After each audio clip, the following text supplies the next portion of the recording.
जय हिंद. मी brigadier Hemant Mahajan. आज आपण बोलणार आहोत एका महत्त्वाच्या विषयावरती, जो आहे तेजस विमाने 84, जी जवळजवळ 50 ते 60,000 कोटी ज्यांची किंमत आहे, ती भारतीय हवाई दलामध्ये पुढच्या 2 ते 3 वर्षामध्ये आत येण्याची शक्यता आहे. ही एक अतिशय महत्त्वाची बातमी आहे. त्याचं आपण विश्लेषण करू. याच्याशिवाय 1-2 इतर महत्त्वाच्या गोष्टी ज्या देशाच्या जीवनामध्ये घडता आहेत, आपण त्याच्याविषयी बोलू. एक तर अजून काही शेतकऱ्यांनी किंवा शेतकरी संघटनांनी दिल्लीची नाकाबंदी चालू ठेवलेली आहे, ज्यामुळे दिल्लीचं प्रचंड आर्थिक नुकसान होतं आहे. हे बरोबर आहे का? आणि याच्याशिवाय 16 तारखेपासून आपल्या देशामध्ये चायनीज व्हायरसच्या विरुद्ध व्हॅक्सिन जे विकसित झालेलं आहे, त्याची त्याची लस ही लोकांना देणं हे सुरू झालेलं आहे. तर आपण थोडं त्याच्याविषयी बोलू. सर्वात पहिले आपण सुरुवात करू, की दिल्लीला दिल्लीचे जे रस्ते अडवलेले आहे, त्यामध्ये देशाचं किंवा दिल्लीचं रोज अल्मोस्ट 3,500 ते 4,000 कोटी एवढं नुकसान होतं आहे.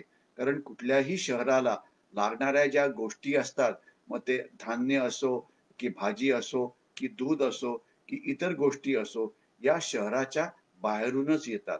आणि जर रस्ते बंद केले, तर अर्थात या गोष्टींची किंमत वाढते आणि याचा सर्वात जास्त फटका जो असतो, तो त्या गावातले जे लोकं असतात, त्यांच्यावरती होतो. एवढंच नव्हे, तर आज प्रत्येक राज्यातून अनेक रस्ते जातात, की जे केवळ त्या राज्यातूनच जातात असं नाही, याच्या पुढे ते इतर ठिकाणी जातात. उदाहरणार्थ, दिल्लीवरून पंजाबला जो रस्ता जातो, तो पुढे काश्मीरमध्ये प्रवेश करतो आणि भारतीय सैन्य जे काश्मीरमध्ये तैनात आहे, अल्मोस्ट 3.5 ते 4 लाख सैन्य, त्यांचं जे मेंटेनन्स होतं, ते याच रस्त्याने होतं.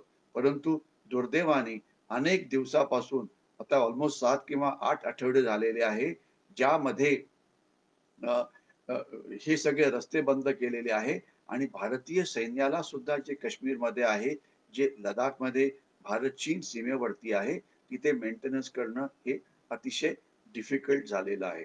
लक्षात असावं, की काही उग्रवादी संस्था आहेत, की ज्यांना खालिस्तान पाहिजे, ज्यांना भारताचे तुकडे करायचे आहेत.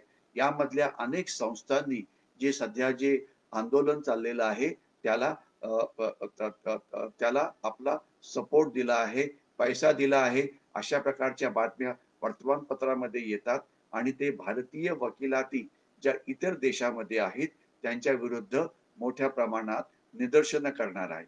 एक लक्षात असावं, की खालिस्तानच्या या उग्रवादी संस्थांनी कॅनडामध्ये असो, की इंग्लंडमध्ये असो, की युरोपमधल्या काही देशामध्ये असो, कितीही तिथे झेंडे फडकवले किंवा कितीही आरडाओरडा केला, तरी खालिस्तान होणार नाही, याविषयी कोणाच्याही मनामध्ये काही शंका नको.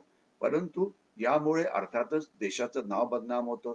बाहेरचे देश जे आपल्या देशामध्ये कारखाने टाकू इच्छितात किंवा आपल्याशी व्यापार वाढवू इच्छितात किंवा आपल्याशी आर्थिक संबंध वाढवू इच्छितात. ते अशा घटना बघितल्या, की आपले डिसिजन्स पोस्टपोन करतात. ज्यामुळे देशाचं आर्थिक नुकसान होतं. ज्यामुळे सगळे देश म्हणतात, की जिथे अराजकता माजते, जिथे रस्ते बंद केले जातात, तिथे आम्ही का यावं? आम्ही अशा ठिकाणी आमचे कारखाने टाकू किंवा आम्ही अशा लोकांशी व्यापार करू, जिथे शांतता आहे आणि इंडस्ट्री किंवा इतर लोकांना शांतपणे काम करता येईल. हिंसाचार झाला तर ते कुठल्याही कॉर्पोरेट वर्ल्ड करता कधीही चांगलं नसतं. यामध्ये कोणाच्याही मनामध्ये शंका नको. तर आता करोना किंवा चायनीज व्हायरसच्या नंतर अ, देशाची अर्थव्यवस्था तर उभारून पुढे येते आहे. नेमकं याच वेळेला अशा प्रकारची आंदोलनं केल्यामुळे अर्थव्यवस्थेला आता पुढे येण्याकरता वेळ लागणार आहे आणि यावेळी लक्षात असावं, की भारताचा जो नंबर 1 शत्रू आहे चीन, तिथे मात्र केवळ प्रगतीच होते आहे. कारण तिथे अशा प्रकारची कुठलीही आंदोलनं, अशा प्रकारचं कुठलंही काहीही थांबवणं हे अजिबात केलं जात नाही. तर त्याच्यामुळे ही जी एक शर्यत आहे भारत आणि चीनमध्ये, भारतीय ससा आणि चीनी कासव यामध्ये भारत कसा जिंकेल ही चिंता आपल्या कुठल्याही शहाण्या माणसाच्या समोर ही नेहमीच उभी राहते. आशा करूया की लवकरात लवकर हे जे आंदोलन आहे हे खतम होईल आणि देशामध्ये यापुढे आंदोलनं होणार नाहीत आणि आपण आपलं लक्ष हे केवळ आर्थिक बाबींवरती कॉन्सन्ट्रेट करू, ज्यामुळे देशाची प्रगती होईल, युवकांना तिथे काम वगैरे मिळेल. दुसरा इम्पॉर्टंट मुद्दा ज्याच्याविषयी मी बोलणार आहे, ते म्हणजे व्हॅक्सिन. आत्ताच ज्यावेळेला मी हे Facebook लाईव्ह सुरू केलं होतं, त्याच वेळेला बातमी येत होती, की पुण्यामध्ये सेरम इन्स्टिट्यूट आहे, जिथे व्हॅक्सिनेशन किंवा लस बनवली जाते आहे चायनीज व्हायरसची. तर तिथे आग लागलेली आहे आणि त्या आगीमध्ये 5 जण हे मारले गेलेले जळून त्यांचा मृत्यू झाला आहे, अशी बातमी येते. आता ही इन्स्टिट्यूट भारताकरता केवढी महत्वाची आहे, याची आपल्याला कल्पना असावी. कारण आपली जी व्हॅक्सिनेशनची जी लस तयार होते आहे, ती इथे तयार होते आहे आणि त्यांनी म्हणजे या शास्त्रज्ञांचं कौतुक करायला पाहिजे, ज्यांनी ही लस तयार केली, की जगामध्ये एवढा मोठा व्हॅक्सिनेशनचा प्रोग्राम कुठेही कुठल्याही देशामध्ये सुरू झाला नाही. आपण हा 16 तारखेला सुरू केला आणि आपण जर वर्तमानपत्र वाचत असाल तर रोज ऑलमोस्ट काही लाख लोकांना ही म्हणजे लस दिली जाते, जो करोना किंवा चायनीज व्हायरसच्या विरुद्धचा अल्टिमेट उपाय आहे. आणि 60 ते 70% लोक ज्यांना त्या लस देण्याकरता बोलवलं जातात, ती लस घेतायत. एक 20-25% लोकांना अजून सुद्धा मनामध्ये भीती वाटते, की काय होईल वगैरे. परंतु मला खात्री आहे, की येणाऱ्या काळामध्ये हे प्रमाण वाढेल. तसं झालं तर पुढच्या 2 ते 3 महिन्यामध्ये एक 60 ते 70% भारतीयांना ज्यांना या रोगाचा जास्त धोका आहे, म्हणजे सीनियर सिटिझन्स असो, की पोलीस असो, की आर्मीचे लोक असो, की अ, प ज्याला म्हणायचं की हाय रिस्क प्रोफाइलमध्ये काम करणारे म्हणजे डॉक्टर्स आहेत, नर्सेस आहेत, हेल्थ वर्कर्स आहेत, ज्यांचा संबंध नेहमी जनतेशी येतो. अशा प्रकारचं सरकारने कॅटेगरायझेशन केलेलं आहे. तर त्यांना ही लस दिली जाईल, ज्यामुळे ही जी भीती जी कोरोनाची झाली आहे किंवा हे जे महायुद्ध चीननी भारताच्या विरुद्ध सुरू केलं होतं, जैविक महायुद्ध किंवा बायोलॉजिकल वॉर, ते आपण पुढच्या 2 ते 3 महिन्यामध्ये पूर्णपणे जिंकू. ज्यामुळे देशाच्या आर्थिक प्रगतीचा जो वेग आहे, तो नक्कीच वाढेल. कारण होतं काय, अजून सुद्धा लोकांच्या मनामध्ये शंका आहे.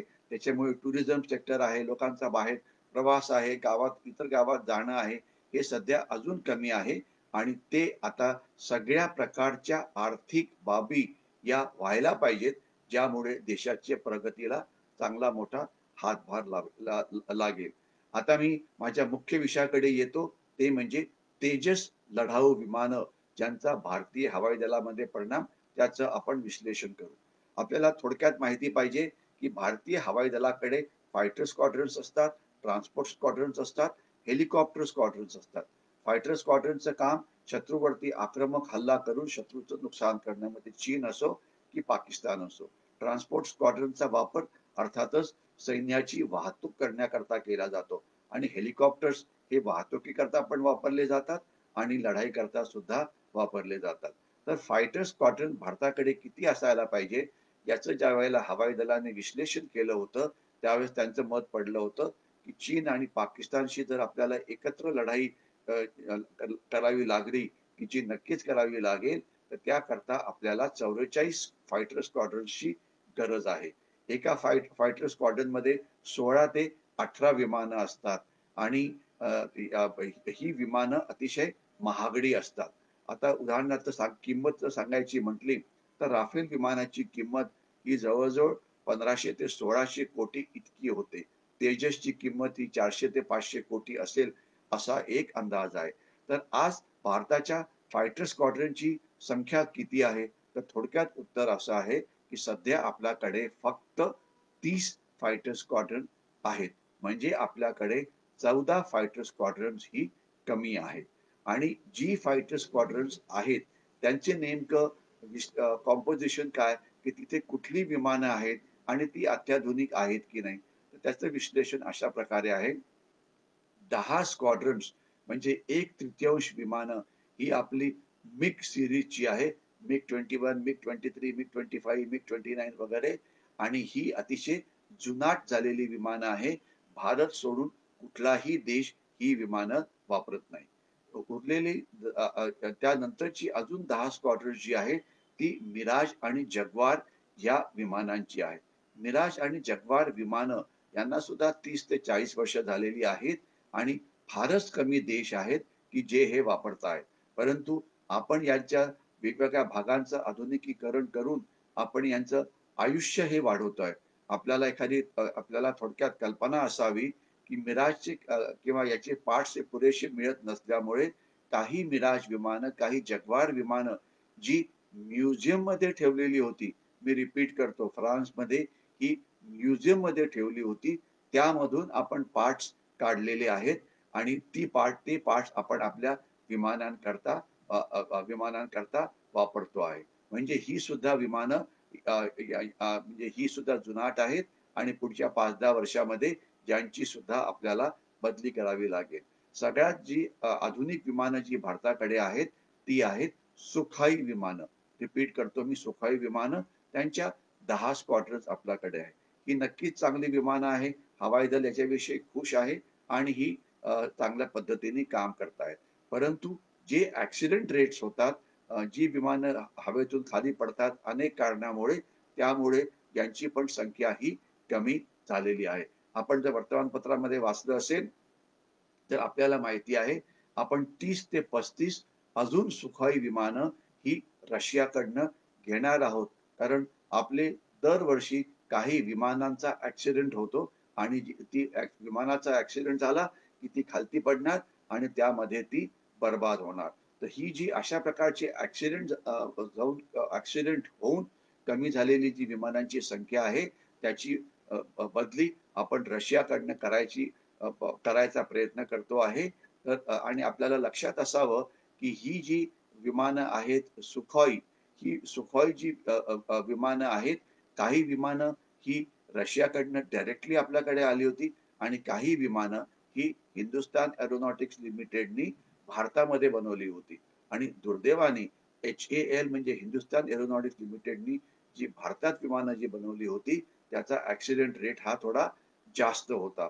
अर्थातच हिंदुस्तान एरोनॉटिक्स लिमिटेडला आपलं काम किंवा आपली क्षमता अजून जास्त वाढवण्याची गरज आहे. यामध्ये कोणाच्याही मनामध्ये काही शंका नको. कारण होणारे ॲक्सिडेंट हे देशाला परवडत नाही. एक ॲक्सिडेंट झाला तर 600, 700, 800 कोटी रुपयाचं विमान आपलं हवाई दलापासून चाललं जातं आणि ॲक्सिडेंट का होतात? ॲक्सिडेंटला 3 कारणं असतात. एक तर असतं की पायलटची चूक म्हणजे पायलट एरर, की पायलटने चुकीने काहीतरी दाबलं आणि ॲक्सिडेंट झाला, ते एक असतं. दुसरं असतं की यांत्रिक फेल्युअर किंवा विमानाचं फेल्युअर किंवा टेक्निकल फेल्युअर, विमानाचं इंजिन बंद पडलं वगैरे, वगैरे. आणि तिसरं असतं एन्व्हायर्नमेंटल रिझन्स, म्हणजे विमान तुमचं जात होतं, परंतु त्याला एका पक्ष्याने धडक मारली, ज्याच्यामुळे ते पडलं किंवा एकदम लाइटनिंग आलं किंवा एकदम हवा खूप जोराने वाढली, त्यामुळे विमानाचा ॲक्सिडेंट झाला. त्याला असं म्हटलं जातं. 1 सेकंड फक्त मला माफ करा.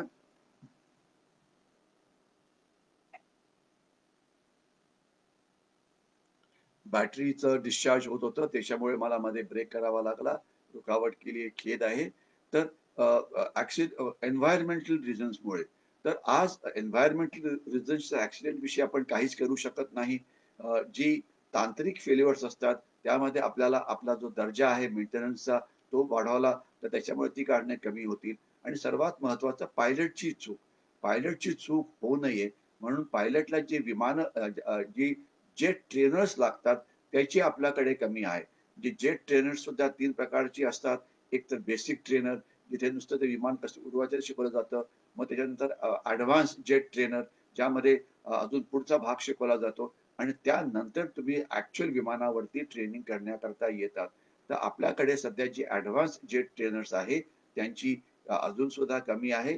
आशा करूया की येणाऱ्या दिवसामध्ये ती वाढतील. ज्याच्यामुळे जे आपलं पायलटचं जे ट्रेनिंग आहे अजून जास्त उच्च दर्जाचं होईल आणि ज्यामुळे अशा प्रकारचे विमानाचे ॲक्सिडेंट हे कमी होण्याकरता आपल्याला मदत मिळेल. आता आपण येऊ तेजस विमानाकडे, की तेजस विमानं जी आहेत ती कोणाला रिप्लेस करणार आहेत? तर जे आपली मिग विमानं, जी सर्वात जुनाट विमानं आहे, त्यांनाही रिप्लेस करणार आहे.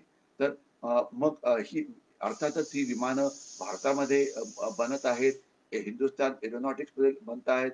DRDOनी त्यांना बनवण्यामध्ये मदत केलेली आहे. तर सध्याची परिस्थिती अशी आहे, की तेजस जे आहे, आपण गेले अल्मोस्ट 30 ते 40 वर्ष हे विमान बनवतो आहे आणि भारतीय हवाई दल त्याला आत येऊ द्यायला अतिशय नाखुश होतं. कारण त्यांचं जे स्टँडर्ड होतं, ते हवाई दलाला मान्य नव्हतं. परंतु नंतर त्यांच्यावरती थोडा दबाव आणून ज्यावेळेला मनोहर पर्रिकर डिफेन्स मिनिस्टर होते, त्यावेळेला 2 स्क्वॉड्रन या विमानांची आणायला लावली आणि त्यावेळेला हवाई दलाला सांगण्यात आलं, की ही विमानं तुम्ही चालवत राहा आणि याच्यामध्ये तुम्हाला ज्या काही चुका दिसतात, ज्या काही कमतरता दिसतात, ती कमतरता आपण याच्या पुढच्या जे त्याचं मॉडेल येईल त्याच्यामध्ये त्याची बदली करू किंवा त्याला अजून जास्त आधुनिक बनवू. तर आता काही वर्ष ही विमानं चालवल्यामुळे हवाई दलाने अनेक गोष्टी सांगितल्या की ज्या इम्प्रूव्हमेंट आता ही जी नवीन विमानं येतायत तेजस 1, मार्क 1 यामध्ये अनेक सुधारणा झाल्या आहेत. उदाहरणार्थ याचं जे इंजिन आहे त्याचं परफॉर्मन्स चांगलं झालं आहे. त्याचा जो रेंज म्हणजे हवाई दलाचा फायर करण्याचा जो पल्ला आहे तो वाढलेला आहे. त्याच्यावरती अजून जास्त चांगली क्षेपणास्त्रही लावलेली आहे. त्याच्यावरती चांगलं रडार आपण लावलं आहे. म्हणजे जी तेजस विमानं याच्या आधी भारतीय हवाई दलामध्ये होती, त्याच्या तुलनेमध्ये आता जी आलेली आहेत, ती जास्त आधुनिक आहे. ही अर्थातच चांगली बाब आहे. कारण शेवटी सर्वात महत्त्वाचं असं आहे, की परदेशाकडून विमानं विकत घ्यायच्या ऐवजी ही विमानं आपल्याकडे बनायला पाहिजे. आत्मनिर्भर भारत हे पुढे यायला पाहिजे. होतं काय, की ज्यावेळेला आपण आत्मनिर्भर भारत म्हणतो, आत्मनिर्भर भारत किंवा देशामध्ये बनणारी जी शस्त्र असतात, त्यामध्ये 3 गोष्टी अतिशय महत्त्वाच्या असतात. एक म्हणजे जे विमान आत्मनिर्भर भारतमध्ये बनवलं जाईल, त्या विमानाची किंमत परदेशाकडून जे विमान येतं, त्यापेक्षा कमी असायला पाहिजे. आणि हे होतं का? तर याचं उत्तर आहे हे होत नव्हतं. उदाहरणार्थ जी विमानं आपण HALनी बनवली सुखोई विमानं त्याची किंमत जी सुखोई विमानं आपण रशियाकडनं डायरेक्टली घेतली त्यापेक्षा पुष्कळ जास्त होती. म्हणजे याचा अर्थ असा, की देशात विमानं बनवणं हे आपली जी परवडत नाही जर त्याची किंमत ही जास्त असेल. तर आशा करूया, की असं तेजसच्या बाबतीत होणार नाही. दुसरं असतं, की जी विमानं भारतीयांनी बनवली आणि त्याची तुलना आपण त्याच विमानांची तुलना आपण त्या विमानाची केली, की जी रशियातनं डायरेक्टली आली. तर रशियातली विमानं ही जास्त विश्वासपात्र होती. त्यांचा ॲक्सिडेंट रेट हा फार कमी होता. म्हणजे आपण तंत्रज्ञान जे आपण रशियाकडनं घेतलं, ते आपण जास्त चांगल्या पद्धतीने त्याला ॲब्सॉर्ब करायला पाहिजे. त्यामुळे अशा चुका होणार नाही. आणि तिसरं जे मेंटेनन्स असतं, ते सुद्धा उच्च दर्जाचं व्हायला पाहिजे. ते सुद्धा भारतात व्हायला पाहिजे. ज्यामुळे 50 ते 60% दिवशी हे विमान लढाई करता तयार असायला पाहिजे. तर आपल्या विमानांचा अनेक वेळा पर्सेंटेज हे 50% हून कमी होतं. तर मला आशा आहे, की येणाऱ्या दिवसामध्ये आपण आपलं जे मेंटेनन्स आहे, हे अजून जास्त चांगलं करू. ज्यामुळे विमानांची जी अवेलेबिलिटी असते, ती अजून जास्त वाढेल. लक्षात असावं, असं मानलं जातं, ज्यावेळेला एखाद्या स्क्वॉड्रनमध्ये जर 16 ते 18 विमानं असतील आणि त्यामध्ये जर 75% हून जास्त विमानं जर कधी पण लढण्याला तयार असतील, तर ते स्क्वॉड्रन लढण्याकरता फिट आहे, असं समजलं जातं. जर या विमानांची संख्या कमी झाली, तर त्याची क्षमता ही अर्थातच कमी झालेली आहे. म्हणून कुठल्याही क्षणी जास्तीत जास्त विमानं ही लढण्याकरता तयार पाहिजे. कारण हवाई दलाची जी लढाई असते, ही अचानक सुरू होते. तर म्हणून आपण असं म्हणू शकत नाही, की आम्ही आता लढाईला तयार नाही. आणि जी टेक्नॉलॉजिकली इंटेन्सिव्ह विमानं असतात, त्यांना मेंटेनन्सवरती खर्च हा खूप जास्त खूप वेळ लागतो, खूप जास्त होतो. तर आपल्याला मेंटेनन्सचा खर्च कमी व्हायला पाहिजे, परंतु मेंटेनन्सची जी क्षमता आहे, ती जास्त चांगली व्हायला पाहिजे. त्याकरता अनेक आधुनिक तंत्रज्ञानं ही जगामध्ये येतायत. मला खात्री आहे, की त्याचा वापर करून आपल्या ज्या विमानांची जी अवेलेबिलिटी आहे, जी संख्या विमानं जी लढण्याकरता तयार आहेत, ती आपण नक्कीच वाढवू. आणि ज्यावेळेला आपण हवाई दलाविषयी बोलतो, तर तेजस आल्यामुळे हा फरक तर म्हणजे मिग विमानांची बदली तर होईलच.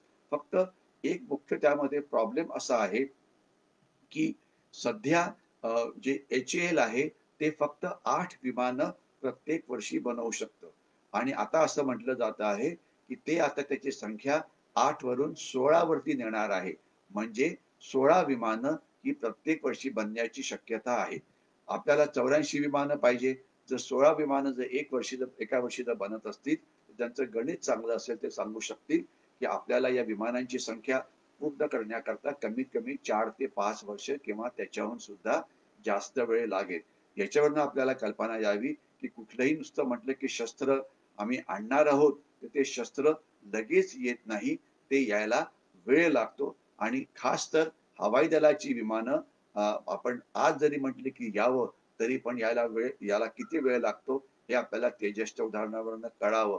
लक्षात असावं, राफेल विमानं जी आपण घेतो आहे, ती विमानं सुद्धा ज्या पुढच्या 2 स्क्वॉड्रन्स येत आहेत, त्या यायला सुद्धा कमीत कमी 2 ते 3 वर्ष लागणार आहेत. तर म्हणून अशा प्रकारचे जे डिसिजन्स असतात, अशा प्रकारचे जे फैसले केले जातात, हे खूप आधी करावं लागतं आणि विनाकारण कुठल्याही गोष्टीचं राजकारण केलं जाऊ नये. ज्यामुळे पुन्हा तो कॉन्ट्रॅक्ट असतं ते मागे पडतं आणि ती विमानं लवकर आपल्या हवाई दलामध्ये येत नाहीत. तर आता ही तेजस विमानं आल्यामुळे नक्कीच आपली क्षमता वाढेल. यामध्ये कोणाच्याही मनामध्ये काही शंका नको. परंतु येणाऱ्या काळामध्ये याच्या पुढचं जे व्हर्जन आहे, तेजस सध्या मार्क 1 जे व्हर्जन आहे, त्याच्याहून सुद्धा चांगलं व्हर्जन यायला पाहिजे. त्याच्यावरती सुद्धा काम लगेचच सुरू झालं असेल, याची मला खात्री आहे. आणि फायटर विमानं हा एक भाग झाला. जे फायटर विमानांचे जे पायलट्स असतात, त्यांचं ट्रेनिंग हा दुसरा महत्त्वाचा भाग आहे. आणि तिसरा जो महत्त्वाचा भाग आहे, की इतर अनेक गोष्टी असतात, की ज्यामुळे आपली लढण्याची क्षमता वाढते. उदाहरणार्थ आपल्याकडे अवॅक नावाचं विमान आहे. अवॅक विमान म्हणजे थोडक्यामध्ये आकाशामध्ये एक मोठं विमान असतं, ज्याच्यावरती रडार लागलेली असतात आणि जी शत्रूच्या एअरफील्डवरती लक्ष ठेवून असतात. त्यामुळे ज्यावेळेला शत्रूची विमानं त्यांच्या एअरफील्डवरनं उडतात, तर आपल्याला लगेच माहिती मिळते आणि आपली फायटर एअरक्राफ्ट त्यांना आधीच थांबवू शकतात. तर ही अशी अवैध विमानं ही आपण अजून वाढवण्याचा प्रयत्न करतो आहे. ज्यामुळे शत्रूंच्या सगळ्या विमानतळावरती आपलं लक्ष असेल. याच्याशिवाय एअर टू एअर रिफ्युएलिंग म्हणजे विमानामध्ये इंधन लागतं आणि विमान जाऊन आल्यानंतर त्याला पुन्हा इंधन त्यात भरावं लागतं. त्याकरता त्याला खाली उतरावं लागतं. खाली उतरलं की त्यात विमानात ते भरलं जातं. मग ते पुन्हा उडतं. तर यामध्ये वेळ जातो. तर म्हणून तेजसमध्ये एक नवीन सुधारणा करण्यात आली आहे. ज्यामध्ये एअर टू एअर रिफ्युएलिंग होऊ शकेल. म्हणजे हवेतच ते असताना त्यामध्ये फ्युएल भरता येईल. ज्यामुळे तेजसची अवेलेबिलिटी लढाई करता जी क्षमता आहे, कारण आकाशात असलं तर आकाशात विमानात लगेच ते तेल भरून आपण पुन्हा लढाई करता पुन्हा पुढच्या मिशन करता जाऊ शकतो. ते होऊ शकेल. तर त्याच्यामुळे त्याची क्षमताही वाढेल. तर अशा प्रकारचं एअर टू एअर रिफ्युएलिंग, अवॅकची विमानं, रडार्सचं अजून चांगलं करणं, हे सगळं सुद्धा एअर फोर्स करतं आहे. तर मला खात्री आहे की या सगळ्यांमुळे आपल्या हवाई दलाची क्षमता वाढेल आणि याच्याशिवाय जी आधुनिक तंत्रज्ञान जी येत आहेत, उदाहरणार्थ आपण बघितलं असेल की आत्ताच आर्मी डे झाला. आर्मी डेच्या दिवशी आपण आपल्याकडे जी ड्रोन्स विमानं आपण जी विकसित केलेली आहे, की त्याला पायलटलेस विमानं म्हटले जातात. त्याचं डेमॉन्स्ट्रेशन देण्यात आलं आणि 75 ड्रोन्सना आपण एकत्र आणलं होतं. जी एक अतिशय चांगली कल्पना आहे. तर अशा प्रकारची ड्रोन्स ही हवाई दलामध्ये सुद्धा येत आहेत आणि हवाई दलाची जी जग्वार विमानं आहेत, त्याच्यामध्ये छोटी-छोटी ड्रोन्स ठेवून 30 ते 35 ड्रोन्स ठेवून आपण शत्रूवरती हल्ला करू शकतो. त्याचं संशोधन सुद्धा सुरू आहे. तर मला खात्री आहे, अशा या सगळ्या वेगवेगळ्या पद्धतीमुळे आपण आपल्या हवाई दलाची क्षमता वाढवू, ज्यामुळे चीन आणि पाकिस्तानचं जे कुठलंही आव्हान आहे, त्याला तोंड देण्याकरता आपण सदैव तयार राहू. आपल्याला जर हा व्हिडिओ आवडला असेल, तर त्याला लाईक करा आणि जास्तीत जास्त लोकांशी त्याला शेअर करण्याचा प्रयत्न करा. मी इथेच थांबतो. जय हिंद.